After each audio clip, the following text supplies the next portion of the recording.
the temperature is dropping, which is the time one has to wear a hoodie like this, because you never know how cold it's going to be, and that means only one thing. That means it is time for the annual Goat Pens video, the greatest of all time. Thank you for the goat sound effect.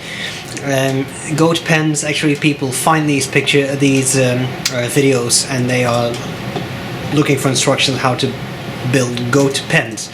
So I found, but it's just an abbreviation. Goat pens, greatest of all time. This year I've narrowed it down to 10 choices because I don't want to bore you more than is absolutely necessary. A number of these will be familiar because there's definitely a couple in there that have been in previous years' lineups, but there's also a couple of new ones. So the point of this video, if you've never seen one before, is I discuss my personal favorites. There are others, there are more pens in my collection, but these are some of my absolute favorites, and I just want to share that with you. So I'm going to briefly talk about them. It's not a full review. All of these pens have been reviewed or will be reviewed in the near future. It's just me talking about why I like them, and then we'll do a writing sample with each and every one of them. So, enough time wasted, let's get started straight away. Number 1. It's in no specific order, but you knew this, you just knew this had to be in there. It's the Visconti Opera Elements Fire, first serious pen I ever bought, 14 karat gold nib, and I just love this pen. It's not necessarily something I ink up every day, but it is definitely something that I really still enjoy using, and it's been with me for a number of years now. The material I find absolutely stunning. I wish I did an Opera Master in this specific red material, but it's just very, very attractive. Beautiful celluloid, standard old type 18 karat gold nib, which I think is also very pretty. Nice two-tone and has quite a bit of spring to it. It's very smooth, and that just makes this a pleasure to use. So that definitely had to be in here. The next pen in the lineup, and as I said, it's no particular order, is the Omas 360 Magnum, the vintage style. This is a triangular pen, as you can see, and I love it. I had one, I sold it, and then Aziza gave me this as a gift because it's pretty much the one pen I actually missed after selling it. I think it's great. Cotton resin. It's not the world's most spectacular material. I think it looks black. It's actually a very, very deep dark blue. But what makes this pen so special is the shape. The triangular cross section makes this a unique pen. As you can see, it's a bigger pen, and to me it is extremely comfortable to use. It's a love or hate pen. Some people really hate that. They don't like the triangular section, but I think it's great. And the whole triangular profile, to me, with the slightly rounded off sides, I think it just looks really nice. 18 karat medium nib on there, and I think it's just a wonderful pen. The next one is the classic pens LB5 Cayenne. This is the flame red diffusion bonded acrylic.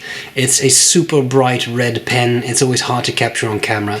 The material has enormous depth. It's made by Classic Pens, basically a Sailor King of Pen in the 1911 version, so the rounded off tops, except it's half a centimeter longer. That's actually not this, that's pretty much something like this, so it's only a tiny bit, makes it just a bit longer, and I think that makes for a beautiful, well-balanced pen, especially posted. This is a big one, and what makes it even more special is the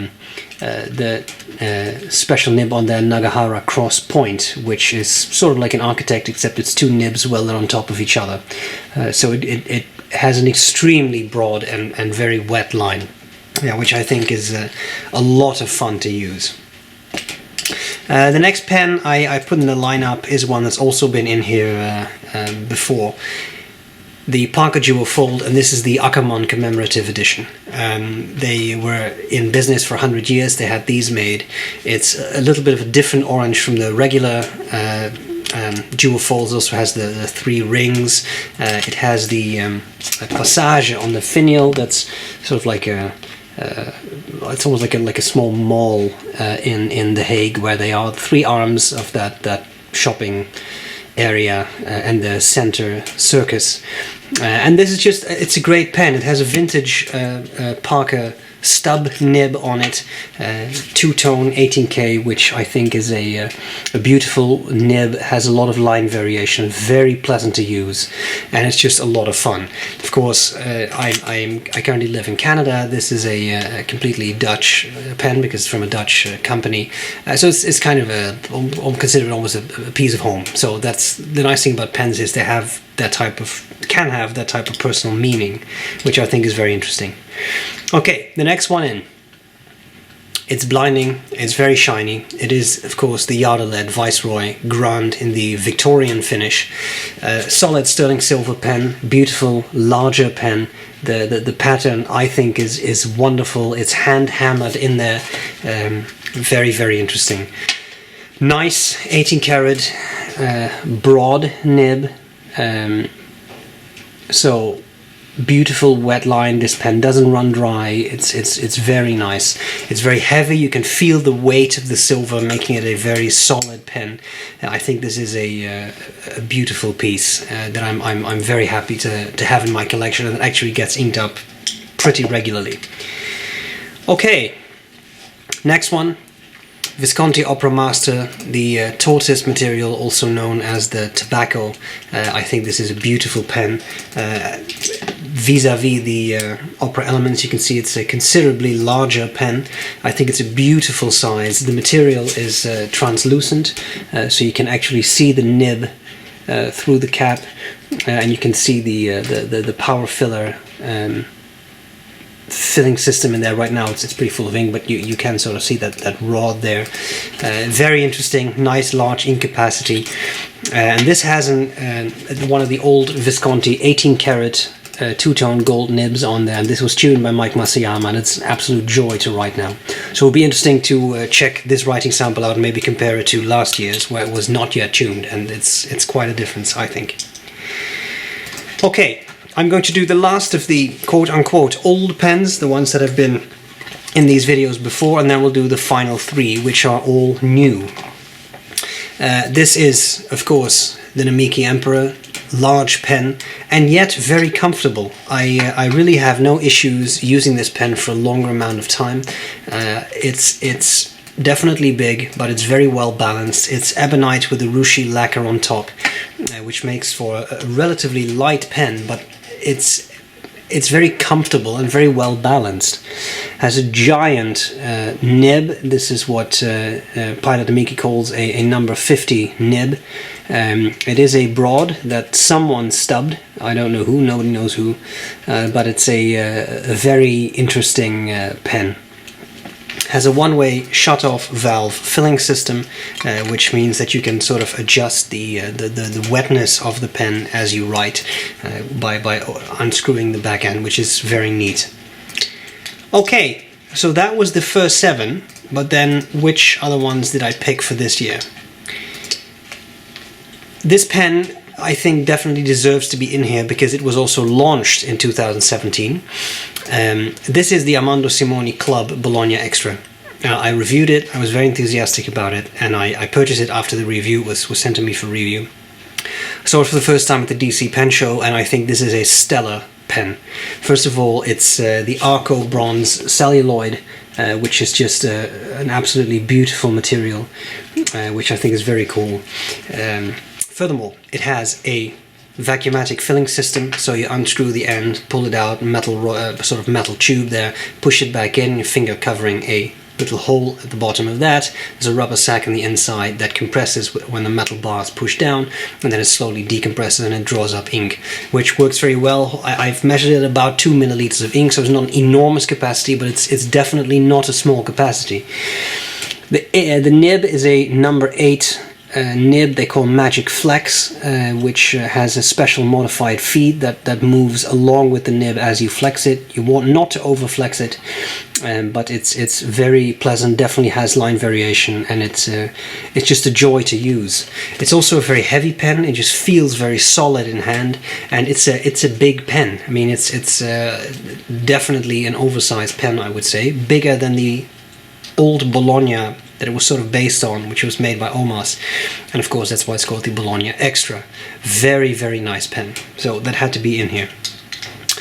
Then we have a pen that I purchased from no one else but Eric Orozco. I had borrowed this pen before to do a review on it, and he was putting it up for sale, and I really wanted it. It is a Danitra Mikado in the aka-tamenuri finish. Beautiful urushi lacquer. Has a sort of very deep burgundy and goes to almost a red at the edges. That especially that red bit is hard to capture on camera, but you can see a little bit at the edges there. Beautiful number 8 nib. It was a stub. It was very dry, so I sent this off to Mike Masayama, and he tuned it, and it's stellar. It's absolutely stunning what he did to this nib. So that's wonderful. This too is a bigger pen, especially it's wide. It's a girthy pen.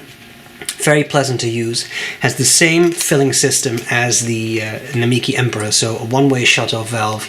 You can open this up to make the pen wetter or drier, which is very interesting. And if you close it all the way, then at some point it will simply stop writing because it doesn't have any ink flowing through the section. Okay, there's one more because, as I said, I wanted to limit it to 10 pens this year to not make all of this too long. This is one that, as I'm recording this, I have not yet reviewed, but I purchased this when it came out because I had to. It is Boba Fett. It's one of the Star Wars cross pens. They made fairly inexpensive ones, which are based on the Schaefer. That's the Schaefer Pop, and then there is the Cross. This is pretty much a Townsend, which they modified for Star Wars things, and these are a little bit more expensive. They also have gold nibs. This is an 18 karat medium nib. It's only fine and medium, I think. And I will say it's a very stellar nib. Now, as I understand it, these nibs are made by Pelican, which is definitely interesting. It's very smooth. It has a little bit of spring, maybe. It's definitely not a flex nib, but it does yield a little bit as you write. And this is just cool. It's the Fett. What more can I say? I mean, it has all kinds of detail on it. It has his helmet with the T-shaped visor. It has his jetpack on the back. It has his shoulder shoulder pad logo. It has everything. So it's a very cool pen. It's very thin. It's much thinner than I would usually use, but it's Boba Fett. What can you do? Limited edition pens, by the way, but I thought they were very cool. So I had to have that in there too. Goat Pens 2017. We need to see how each of these write. That's what's coming up next. Hope this was useful so far, and I'll gladly see you later. Bye-bye. Okay, so here we go with the Visconti Opera Elements Fire. The ink is a Waterman Purple.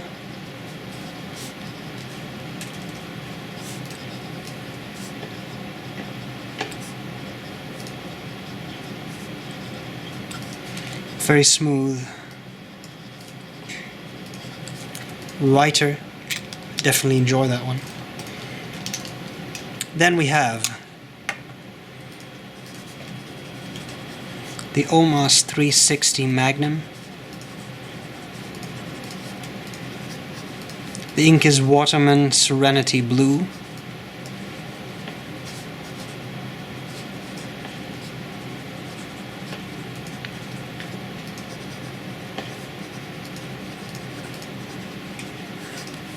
Also nice and smooth. It's again, I find this a very, very pleasant and comfortable pen to use.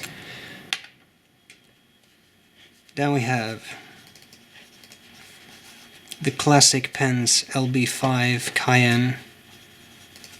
This is it's a Waterman Audacious Red.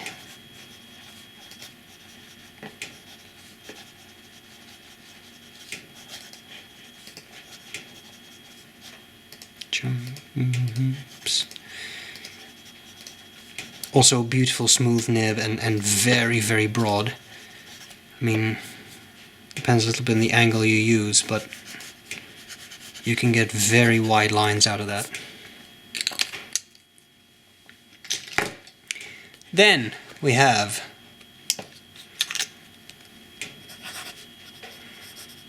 the Parker Duofold Aukerman. This is Waterman Havana Brown, the old style Havana Brown.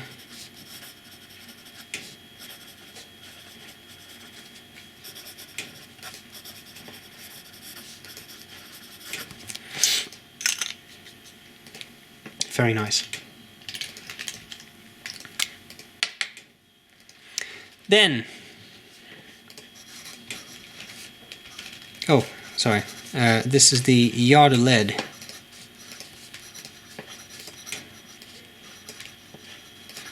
Viceroy Grand. This is Waterman Mysterious Blue. You notice I like Waterman inks. I have a few other inks in here too. I mean in the pens. Also lovely, very smooth, just pleasant. I always think this is not the world's broadest broad nib, but it's definitely a nice juicy line. Then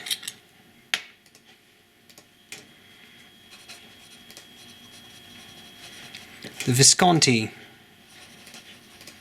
Opera Master Tobacco. The ink is B.R.E. Brown, relaunched. And now that this nib is tuned by Mike Masayama, it's absolutely fantastic. Super smooth, doesn't skip, just a joy to use.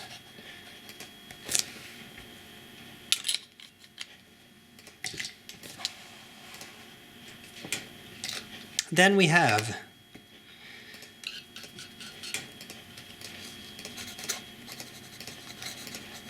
the Domeki Emperor.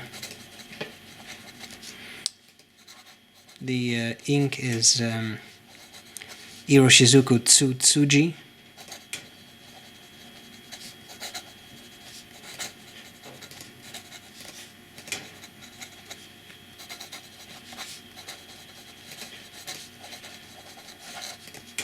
Very nice nib with just a touch of springiness to it, the old style nib. Very pleasant to use. Then we have, sorry, just wiping my finger, I just inked that up, so. We have the Armando Simoni Club.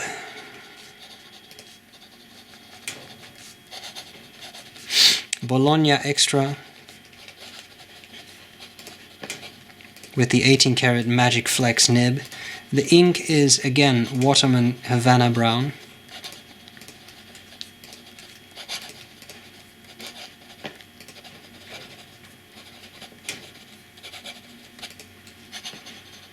The paper is Rhodia, by the way, and just because you will want to see it,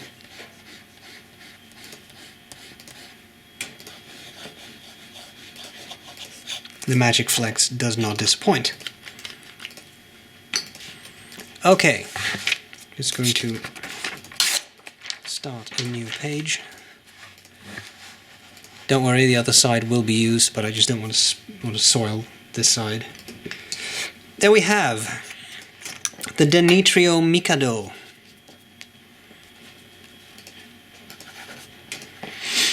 With a beautiful factory stub aka-tamenuri finish. And again the Iroshizuku Tsuji ink.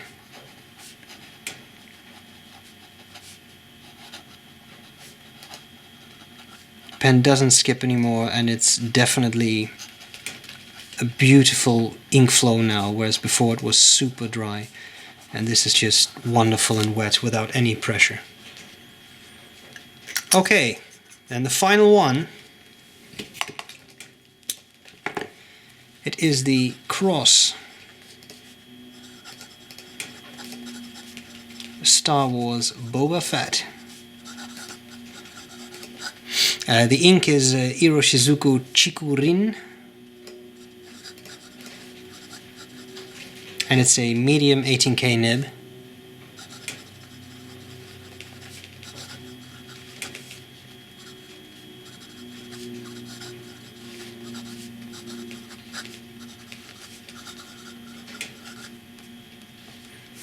Very, very pleasant nib to use. Okay, so there you have it. I hope this was useful. I hope this, at the very least, provided a little bit of eye candy. I wish you all a very Merry Christmas and a Happy New Year. And I'll gladly see you again soon. Bye-bye. Bye.